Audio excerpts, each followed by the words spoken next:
Hello students, आप पढ़ रहे हैं क्लास 12th बायोलॉजी। चैप्टर है आपका मॉलिक्यूलर बेसिस ऑफ इनहेरिटेंस।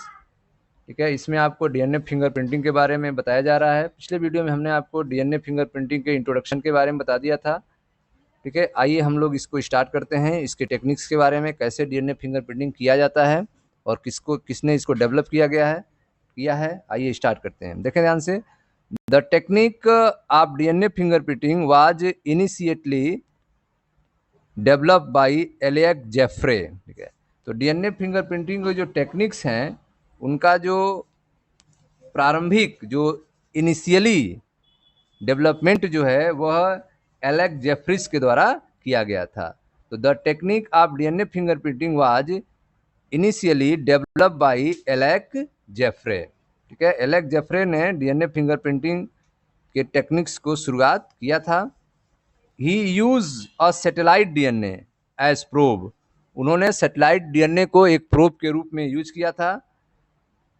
ठीक है, he use a satellite DNA as probe that show very high degree of polymorphism.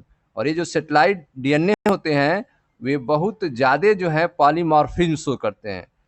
Very high degree of polymorphism satellite DNA show करते हैं, और इसी को उन्होंने एक प्रोब के रूप में एलियक जेफ्रे ने यूज किया था। It was called variable number of tandem repeats. ठीक है, तो ये जो सैटेलाइट्स हैं डीएनए, इनको हम कहते हैं variable number of tandem repeats. ठीक है, क्योंकि ये बार बार जो है डीएनए के सीक्वेंस में बार बार रिपीट होने वाले पार्ट होते हैं। डीएनए सीक्वेंस में बार बार रिपीट होने वाले पार्ट होते हैं, इसलिए जो है सैटेलाइट डीएनए को variable number of tandem repeats कहा जाता है, वीएनटीआर कहा जाता है। ठीक है, तो it was called as variable number of tandem repeats, VNTR. ठीक है, the technique as use earlier. ठीक है, ये जो टेक्निक्स हैं, ठीक है, इनको जो है पहले भी यूज किया जा चुका है। Involve southern blot hybridisation. ठीक है, इसको जो है साउदर्न ब्लॉट हाइब्रिडाइजेशन में यूज किया जाएगा, using radio labelled VNTR as probe. ठीक है, रेडियो लेबल्ड वीएनटीआर को प्रोब के रूप में यूज किया जाएगा। ठीक है, तो आप देख रहे हैं कि जो प्रोब है, सैटेलाइट डीएनए को प्रोब बनाया जा रहा है और इसको रेडियो लेबल्ड किया जाएगा ताकि ये जो है दिखाई दे। ठीक है, और जो सैटेलाइट डीएनए है उसको वीएनटीआर के रूप में यूज करेंगे, variable number of tandem repeats हैं, और इनको जो है रेडियो लेबल्ड किया जाएगा जिससे इनको देखा जा सके। और इसको देखने के लिए हमें ब्लॉटिंग करनी होगी, साउदर्न ब्लॉट हाइब्रिडाइजेशन तैयार करना होगा इस टेक्निक में। तो आइए प्रोसेस को देखते हैं कैसे कैसे इसमें क्या किया जाएगा। तो इंक्लूडेड, तो सबसे पहले क्या करेंगे, आइसोलेशन ऑफ डीएनए। सबसे पहले हम डीएनए को अलग करेंगे। सबसे वर्क जो है, पहला वर्क जो होगा आइसोलेशन ऑफ डीएनए, डीएनए को अलग करना। देन जो है digestion of DNA by restriction endonuclease. फिर हम डीएनए को डाइजेस्ट करेंगे, डीएनए को काटेंगे, तोड़ेंगे, जो कि होगा डीएनए होगा रिस्ट्रिक्शन एंडोन्यूक्लियेज एंजाइम के द्वारा, रिस्ट्रिक्शन एंडोन्यूक्लियेज एंजाइम के द्वारा। फिर जो है separation of DNA fragment by electrophoresis. Electrophoresis के द्वारा जो है डीएनए के पार्ट को, डीएनए के फ्रेगमेंट को अलग करेंगे, सेपरेट करेंगे। ठीक है, और फोर्थ में जो है ट्रांसफरिंग। ठीक है, फिर हम ट्रांसफर करेंगे जिसे हम ब्लॉटिंग कहते हैं, transferring of separate DNA fragment to synthetic membrane. ठीक है, सिंथेटिक मेम्ब्रेन पे ये जो आपका डीएनए फ्रेगमेंट्स हैं उनको हम ब्लॉट करेंगे, उनको उस पर जो है हम ट्रांसफ़र करेंगे। और ये जो सिंथेटिक मेम्ब्रेन्स होते हैं वे बने होते हैं नाइट्रोसेल्लोज या फिर नायलान के, सच एज नाइट्रोसेल्लोज और नायलान। नाइट्रोसेल्लोज या नायलान के बने हुए ब्लॉटिंग्स होते हैं जिनके ऊपर जो है हम डीएनए फ्रेगमेंट्स को ट्रांसफ़र किया जाता है। नेक्स्ट है जो है hybridisation using label VNTR probe. इसके बाद हम हाइब्रिडाइजेशन कराएंगे किसकी मदद से, लेबल्ड वीएनटीआर प्रोब की मदद से, लेबल वीएनटीआर प्रोब की मदद से हाइब्रिडाइजेशन कराएंगे। और लास्ट में जो है detection of hybridise DNA fragment, autoradiography. Autoradiography की मदद से हम हाइब्रिडाइज्ड डीएनए फ्रेगमेंट को पहचान करेंगे। ठीक है, तो आप देख रहे हैं कि डीएनए फिंगरप्रिंटिंग में जो प्रोसेस है वो आपके 6 पार्ट में डिवाइड किए गए हैं। ठीक है, और इसमें जो है रेडियो लेबल्ड वीएनटीआर प्रोब का यूज किया जाता है, जिसको हमें पहचानना होता है। इसी के बेस पे हम जो है पता करते हैं डीएनए फिंगरप्रिंट को। तो सबसे पहले हम क्या करते हैं, तो सबसे पहले हम आइसोलेशन ऑफ डीएनए करते हैं, डीएनए को जो है अलग करते हैं। फिर जो है रिस्ट्रिक्शन एंडोन्यूक्लिएज एंजाइम की मदद से डीएनए को डाइजेस्ट कराते हैं। ठीक है, फिर इलेक्ट्रोफोरेसिस से डीएनए फ्रेगमेंट को अलग करते हैं, separation of DNA fragment by electrophoresis. और फिर जो है ये सेपरेटेड डीएनए फ्रेगमेंट्स हैं, इनको हम ब्लॉटिंग करेंगे। ठीक है, इनको हम जो है एक सिंथेटिक मेम्ब्रेन होता है उस पर हम इसको ट्रांसफ़र करेंगे, और वह सिंथेटिक मेम्ब्रेन बना होता है नाइट्रोसेलुलोज का या फिर नाइलॉन का। ठीक है, तो ट्रांसफरिंग जिसे ब्लॉटिंग कहेंगे, आप separated DNA fragment to synthetic membrane, synthetic membrane पे यह सेपरेटेड डीएनए फ्रेगमेंट को ट्रांसफ़र करेंगे, जिस प्रोसेस को ब्लॉटिंग कहते हैं, और यह मेम्ब्रेन बना होता है नाइट्रोसेलुलोज या फिर नाइलॉन का।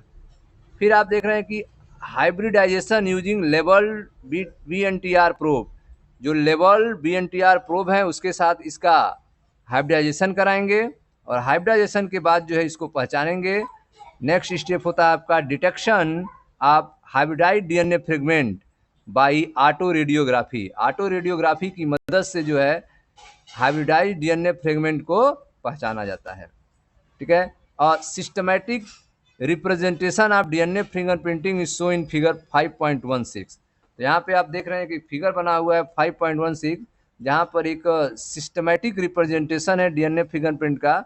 तो आइए देखते हैं, यह एक फिगर है सिस्टमैटिक रिप्रेजेंटेशन ऑफ डीएनए। ठीक है, डीएनए फिंगरप्रिंट, इसमें आप देख रहे हैं कि पैरेंटल क्रोमोजोम और मैटरनल क्रोमोजोम को लिया गया है। ठीक है, यहाँ पे ध्यान दें, यहाँ पे क्रोमोजोम नंबर 7 है, जो कि आप देख रहे हैं कि ठीक है मैटरनल क्रोमोजोम है, और यह आपका ऊपर वाला पैरेंटल क्रोमोजोम है, क्रोमोजोम नंबर 7। ये क्रोमोजोम्स लिए गए हैं जिसमें पैरेंटल और मैटरनल दोनों हैं।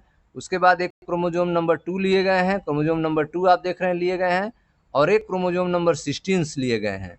यहाँ पे 3 तरह के क्रोमोजोम्स आप देख रहे हैं मैटरनल पैटर्नल के। ठीक है, और इनको जो है डीएनए फिंगरप्रिंटिंग किया जाएगा, तैयार किया जाएगा, ब्लॉटिंग किया जाएगा। तो पहले उससे पहले जो है प्रोब से इसका वीएनटीआर प्रोब से इसका हाइब्रिडाइज कराया जाएगा, उसके बाद जो है ब्लॉटिंग किया जाएगा। ठीक है, तो हाइब्रिडाइज करने के बाद ब्लॉटिंग किया जाएगा। यहाँ देखें एक क्राइम सीन है, क्राइम सीन है, उस क्राइम सीन सी है। क्राइम सीन सी से यह आपका जो यह डीएनए मिला है क्राइम सीन सी से, जो कि क्रोमोजोम नंबर 16 का है, जो कि क्राइम सीन सी से मिला हुआ है, और यह क्रोमोजोम नंबर 2 है, क्रोमोजोम नंबर 7 है। तो नंबर ऑफ 60 टेंडन रिपीट्स आप देख रहे हैं 0 से 11 तक, 0 से 11 तक। ठीक है, तो यहाँ पे डीएनए फ्रॉम इंडिविजुअल ए का डीएनए यहाँ पे बनाया गया है। यहाँ डीएनए आप इंडिविजुअल बी या डीएनए इंडिविजुअल बी का डीएनए है, और यह डीएनए है इंडिविजुअल सी का। यहाँ पे आप देख रहे हैं ए बी सी तीनों के डीएनए को फिंगरप्रिंट किया गया है। अब आपको यह जो क्राइम सीन सी आप देख रहे हैं, यह आपका क्राइम सीन सी है, उसी के डीएनए को यहाँ पे पता करना है कि कौन किसका मैच कर रहा है, सी वाला किससे मैच कर रहा है। तो यह अगर सी है, इसको मैच कराना है किससे, ए और बी से। तो अगर हम ध्यान से देखें किससे मैचिंग हो रही है, तो आप देख रहे हैं कि इसकी मैचिंग जो हो रही है, हाँ तो मैचिंग आप देखो ध्यान से, या इसकी मैचिंग देखो ध्यान से, यह जो इसकी साइज और इसकी साइज देखें। ठीक है, फिर नीचे वाले, फिर नीचे ऐसे साइज देखें, तो इसकी मैचिंग जो हो रही है वो बी से हो रही है। सी की मैचिंग जो हो रही है वो किससे हो रही है, बी से। तो इसका मतलब जो ये बी जिस इंडिविजुअल्स का होगा वही क्राइम सीन क्रिएट किया है, वही क्राइम है, उसी ने क्राइम किया है। ठीक है, तो इस तरह से आप देख रहे हैं कि ए बी दो हैं जिनमें विवाद है कि कौन क्राइम किया है। तो और जो जहाँ पे क्राइम हुआ है वहाँ से सी, ठीक है, सैंपल जो मिला है सी, तो उससे सी वाला तैयार हुआ है फिंगरप्रिंट, और ए और बी से मैच करना है। तो आप देख रहे हैं कि बी से मैच हुआ है, इसका मतलब क्राइम जो किया है वह बी वाला व्यक्ति है। ठीक, तो आप देखें यहाँ पे ये बातें लिखी हुई हैं, हाँ देखें ध्यान से। Systematic representation of DNA fingerprinting, few repeated, ठीक है, few representative chromosome have been so in content different copy of VNTR, ठीक है, VNTR के डिफरेंट कॉपी के रूप में यहाँ पे क्रोमोसोम को दिखाए गए हैं। क्रोमोसोम नंबर 7 है, 2 है, 16 है, या VNTR के रूप में, चमक के रूप में, जिसको आप देख सकते हैं। From the sake of understanding different colour scheme have been use trace the origin each blend in gel. तो आप देख रहे हैं कि ट्रेस करने के लिए, पहचानने के लिए ब्लेंड किया गया है जेल से, ताकि जो है उसको कलर मिले, चमक मिले, जिससे आप पहचान सकें। The two allele parent maternal of a chromosome also contain different copy of number of VNTR। तो आप देख रहे हैं जो दो एलील्स हैं, एक पेरेंटल है और एक मैटरनल है, उनके क्रोमोसोम के कॉपी को भी, ठीक है, कॉपी किया गया है VNTR पे, ठीक है। It is clear that blending pattern of DNA form crime scene matches with the individual B and not with A। तो आप देख रहे हैं कि जो सीन, क्राइम सीन से मिला है DNA पैटर्न, वह B से मैच कर रहा है, A से मैच नहीं कर रहा है, ठीक है। तो इस तरह से जो है ब्लॉटिंग करते हैं नाइट्रोसेलुलोज और रेयान पे, ठीक है, और VNTR की मदद से उसमें हम रेडियो टेक्निक से उसको देखने में मदद मिलती है, और इस तरह से हम क्राइम सीन को पहचान पाते हैं, ठीक है। तो यह एक सिस्टमेटिक फिगर था। आइए उसके बारे में पढ़ते हैं। हाँ, देखिए ध्यान से। The VNTR belong to a class of satellite DNA refer to mini satellite. तो VNTR जो है वह सेटेलाइट के क्लास से बिलोंग करता है जिसमें मिनी सेटेलाइट्स आते हैं, ठीक है। तो the VNTR belong to a class of satellite DNA repeat to as mini satellite. तो आप देख रहे हैं कि जो VNTR है वह जो है एक सेटेलाइट, मिनी सेटेलाइट DNA से बिलोंग करता है। VNTR जो है सेटेलाइट DNA की श्रेणी से संबंधित है, और इसे जो है मिनी सेटेलाइट कहते हैं। A small DNA sequence is arrange tandemly in many copy number. तो आप देख रहे हैं कि जो स्मॉल DNA सीक्वेंस है वह जो है बहुत नंबर में जो है व्यवस्थित हो जाता है, ठीक है। A small DNA sequence is arrange tandemly in many copy number. तो स्मॉल DNA सीक्वेंस जो है वह टेंडेमली तरीके से बहुत सारे कॉपी नंबर्स में जो है अरेंज हो जाते हैं, ठीक है, व्यवस्थित हो जाते हैं। The copy number varies from chromosome to chromosome in an individual. और यह जो कॉपी नंबर्स हैं वह, ठीक है, क्रोमोसोम्स के व इंडिविजुअल्स में वेरीज करते हैं, बदलते रहते हैं, ठीक है। तो the copy number varies from chromosome to chromosome in an individual. तो किसी भी इंडिविजुअल्स की अगर बात की जाए तो यह जो नंबर्स होते हैं वेरीज करते हैं chromosome to chromosome. The number of repeat show very high degree of polymorphism. और ये जो नंबर्स हैं बहुत ज़्यादा पॉलीमॉर्फिज्म शो करते हैं। द नंबर्स ऑफ रिपीट, जो नंबर रिपीट हो रहे हैं, show very high degree of polymorphism, यह जो है बहुत ज़्यादा पॉलीमॉर्फिज्म, बहुरूपता शो करते हैं, ठीक है। एज एज देखिए ध्यान से।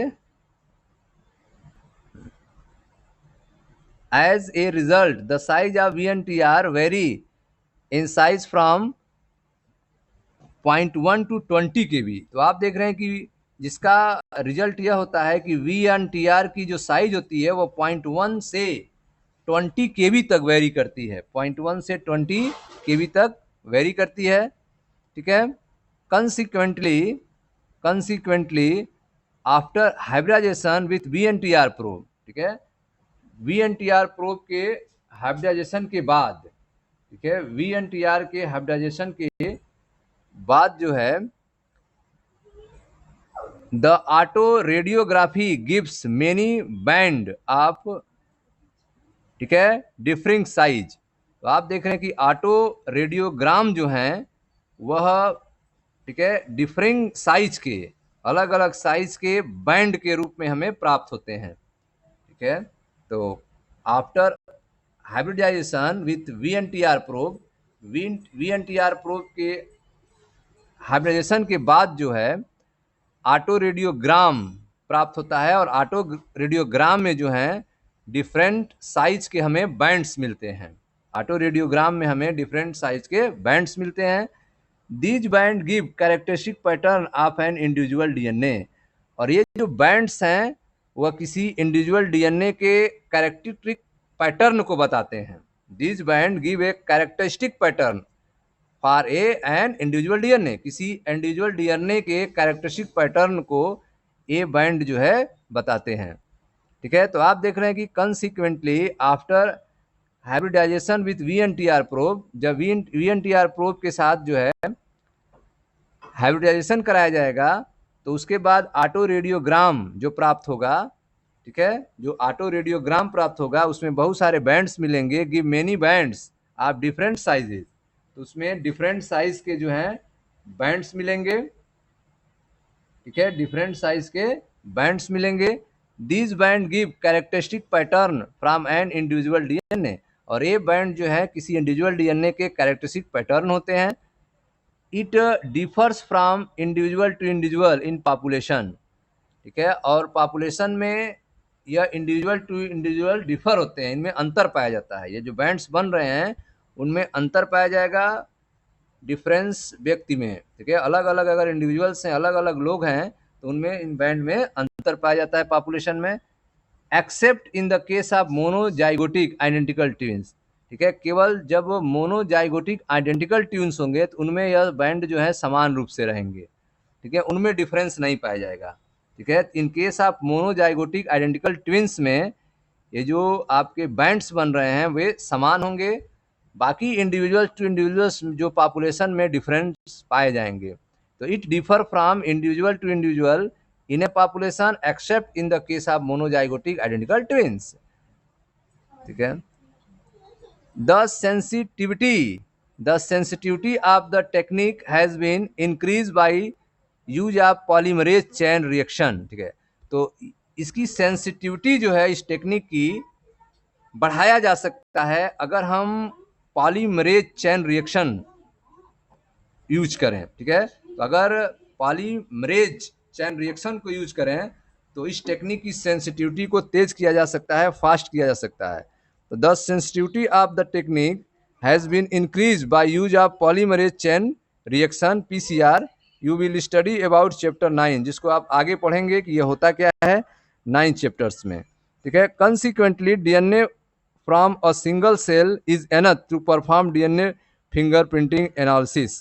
तो आप देख रहे हैं कि एक सिंगल सेल से मिलने वाला DNA जो है वह पर्याप्त होता है DNA फिंगरप्रिंटिंग को एनालाइज करने के लिए। तो DNA फिंगरप्रिंटिंग को एनालाइज करने के लिए एक सिंगल सेल से मिलने वाला DNA जो है वह पर्याप्त होता है, एनफ होता है। ठीक, in addition to applications in forensic science, ठीक है, फोरेंसिक साइंस में इसका DNA फिंगरप्रिंट का यूज होता है। It has much wider application, इसका और भी बहुत ज़्यादा यूज हैं, जैसे कि such as in determining population and genetic diversity. ठीक है, पॉपुलेशन और जेनेटिक डाइवर्सिटी को निर्धारित करने में DNA फिंगरप्रिंटिंग की महत्वपूर्ण भूमिका होती है। ठीक है, currently many difference probe are use generate to DNA फिंगरप्रिंटर।